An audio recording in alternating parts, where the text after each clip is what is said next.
Amoureux de Saint-Georges, bonjour. On se retrouve aujourd'hui dans ce magnifique jardin, une fois n'est pas coutume, juste à côté du centre-ville. Aujourd'hui, c'est une édition spéciale.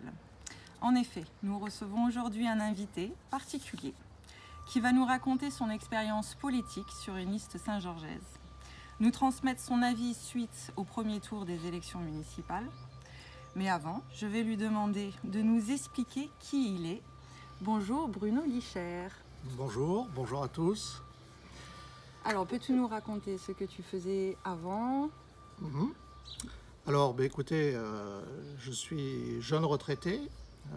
Je suis installé sur Saint-Georges-de-Didonne depuis bientôt 3 ans. J'ai fait toute ma carrière dans une grande mutuelle d'assurance qui s'appelle la Massif. Et j'ai fini ma carrière au siège social à Niort où j'avais la responsabilité de 2 marchés, le marché des entreprises et le marché de l'économie sociale. Alors je dois dire que j'ai toujours été très attiré par toutes les questions d'entraide, de solidarité, de partage. Et au-delà de mon activité professionnelle, j'ai consacré toute une partie de ma vie à m'investir dans des associations à caractère humanitaire.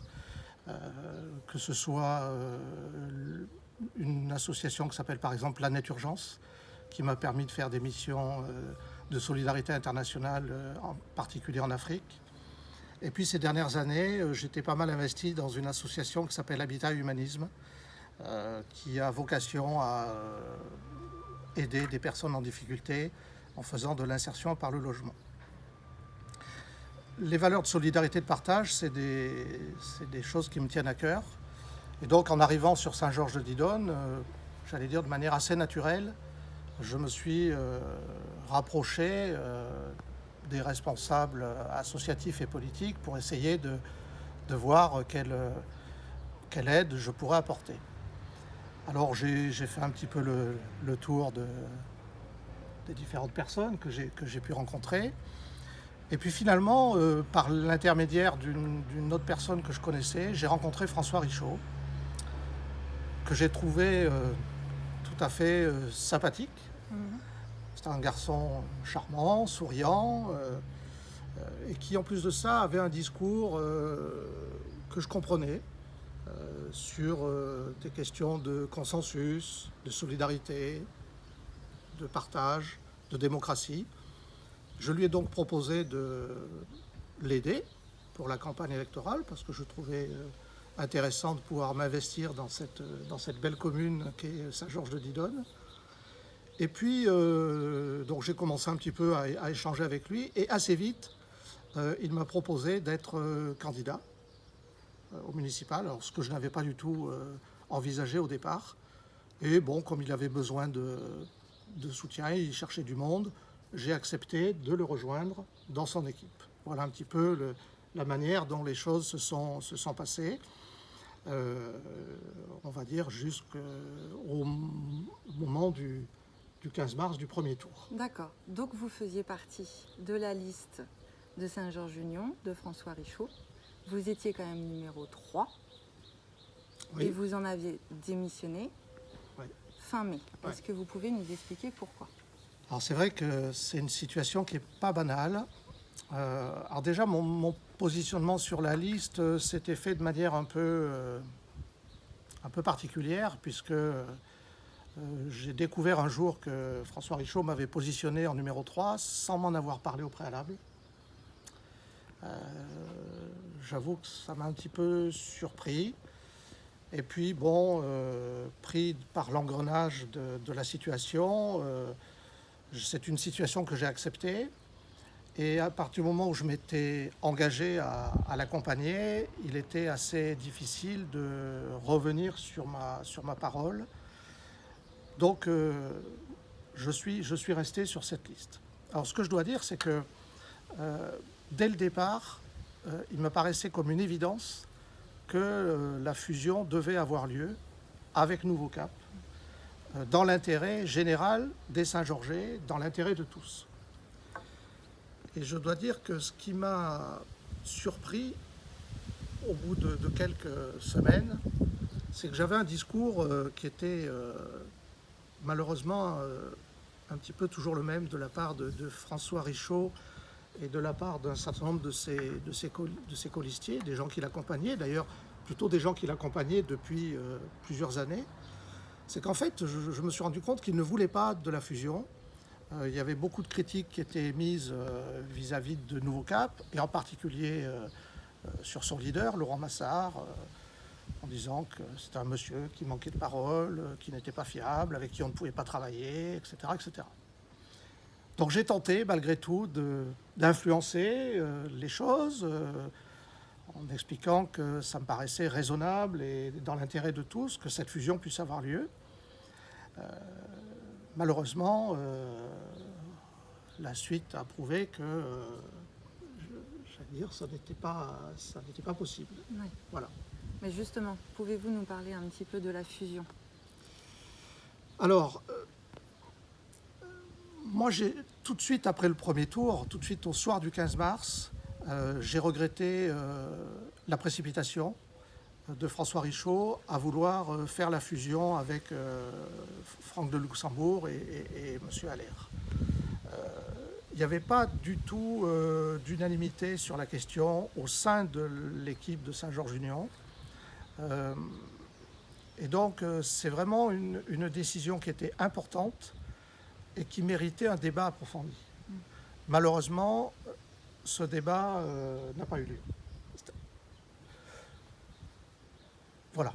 Bon, donc, François Richaud a décidé, le soir même du 15 mars, d'acter cette fusion avec l'équipe Avenir, la liste Avenir. Et j'avoue que j'étais déçu de cette décision aussi rapide, qui, de mon point de vue, aurait mérité avant tout un échange et un travail d'analyse et d'explication avec la liste Nouveau Cap, puisque l'objectif que chacun connaît était bien celui de faire en sorte que M. Bouffard ne soit plus maire de cette commune. Donc on a été un certain nombre de colistiers au sein de Saint-Georges-Union à vouloir essayer de comprendre, à vouloir essayer d'avancer, de faire bouger les choses. Malheureusement, ça n'a pas été possible. Alors jusqu'au moment où est arrivée la proposition de Nouveau Cap de dire, puisque nous prenons conscience du fait que, l'entente entre Laurent Massart et François Richaud n'est pas possible, Nouveau Cap et Laurent Massart a proposé une solution que j'ai estimée très courageuse et empreinte d'abnégation en quelque sorte, qui était de dire, puisqu'on n'arrive pas à se mettre d'accord, on ne va, ni toi ni moi, en parlant à François Richaud, être candidat pour être maire de la commune. Et la solution qui était proposée, c'était de dire, on va essayer de trouver un autre candidat, une troisième personne, qui va faire le rassemblement et faire en sorte que toutes les forces se rassemblent autour de ce nouveau candidat. Et il se trouve qu'au sein de Saint-Georges-Union, il y a un candidat qui s'est manifesté. Qui s'est proposé. Qui visiblement était un collègue, j'allais dire, d'envergure, avec des compétences, des capacités de dialogue, des capacités de management. C'est quelqu'un qui a eu de grosses responsabilités dans une grande entreprise internationale.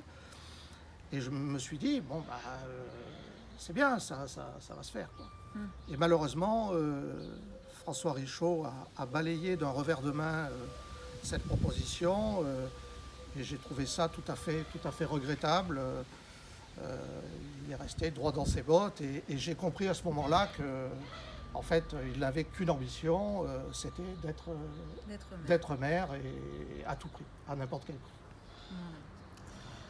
Je suppose que vous avez fait un constat des résultats du premier tour des élections. Est-ce que vous pouvez nous expliquer votre analyse et nous expliquer ce que vous voyez pour... Oui. Alors, avant de parler du constat, je voudrais rajouter un élément qui a contribué à ma prise de décision. Oui. C'est quelque chose que je voudrais expliquer, qui est, comment dire, pas forcément facile à dire et à comprendre, mais en fait, j'ai fait une grosse erreur. C'est-à-dire que en m'engageant aux côtés de François Richaud, j'ai fait une très grosse erreur d'appréciation et de jugement. Je me suis laissé emporter, comme je le disais tout à l'heure, par le côté souriant et sympathique du monsieur. Malheureusement, je me suis rendu compte au fil des semaines, et les choses se sont accélérées au fil des semaines et au fil des mois, que malheureusement François Richaud, il faut bien le dire, n'est pas du tout taillé pour occuper les responsabilités d'un maire, quand on sait ce que ça représente en termes d'engagement, en termes de compétences, en termes de travail, en termes de qualité d'écoute. Voilà, je suis désolé de dire ça aujourd'hui, mais franchement, François Richaud n'a pas du tout les qualités pour être maire. Bon, en plus de ça, malheureusement, c'est quelqu'un, enfin, de mon point de vue, qui ne travaille pas assez les dossiers, qui ne travaille pas les dossiers. Et pour être maire d'une commune, même si c'est une commune de 5000 habitants, on ne peut pas se contenter, je dirais, de jouer au bridge ou de faire des parties de tennis. Hein.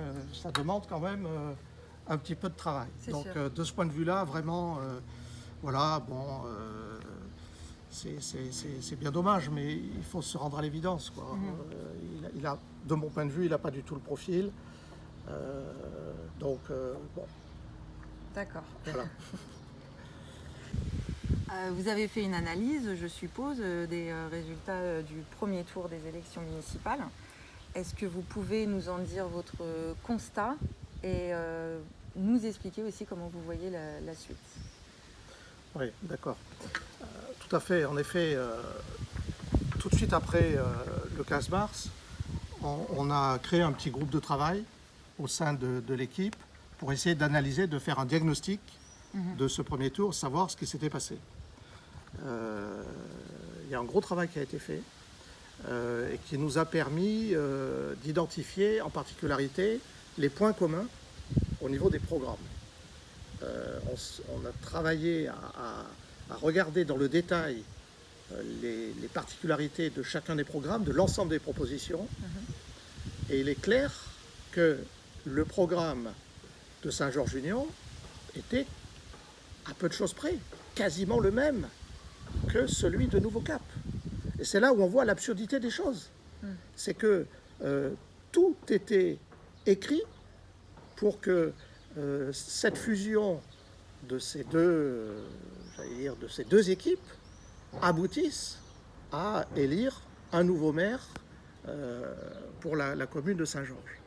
Et alors, moi, je suis dans la commune depuis peu de temps, mais il est vrai que on entend tellement de choses, malheureusement, à propos de ce maire, M. Bouffard, qui décide tout seul, qui n'écoute personne, et on n'entend que beaucoup de critiques. C'est dommage, parce que bon, moi j'ai pu assister à quelques conseils municipaux l'année dernière pour me rendre compte. J'étais absolument sidéré dans la manière dont les choses se passaient. Alors c'est vrai qu'en début d'année, avec le début de cette campagne, j'ai été également tout à fait surpris par l'agressivité des uns vis-à-vis des autres. Et cette espèce comment dire, d'amalgame et de montée dans les invectives. Enfin bon, je pense qu'à un moment donné, la ville avait besoin d'un apaisement, de pouvoir se stabiliser autour d'un projet, autour d'équipes. Bon, voilà. Donc visiblement, ça n'a pas marché. Quand on regarde les résultats,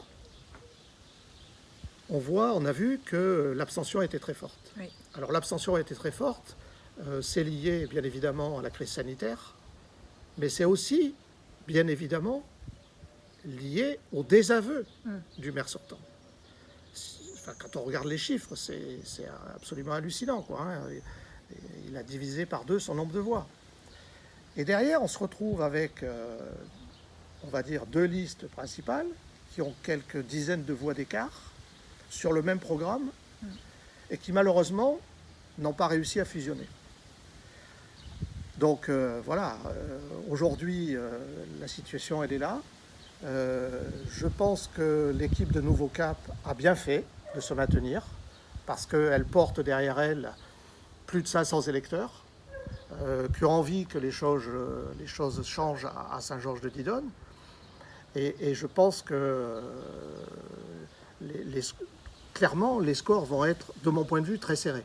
Alors, je ne suis pas politologue, je ne suis pas devin, mais je pense sincèrement que les choses vont être très serrées. Et je pense que la clé de l'élection, ça va être le taux d'abstention. Malheureusement, j'ai bien peur que le taux d'abstention soit encore plus fort qu'au premier tour. Et on peut regretter que, en particulier les jeunes, ne s'investissent pas et j'allais dire, n'aillent pas au bureau de vote pour donner leur choix. Donc oui, ça va être, je pense que ça va être très serré.